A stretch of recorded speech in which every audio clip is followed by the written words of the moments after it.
عالم الغيب والشهادة هو الرحمن الرحيم هو الله الذي لا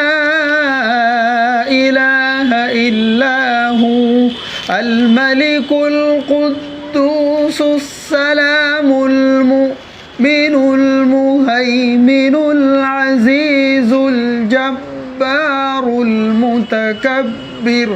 سبحان الله عما يشركون هو الله الخالق البارئ المصور له الأسماء الحسنى يسبح له ما في السماوات والأرض وهو العزيز الحكيم.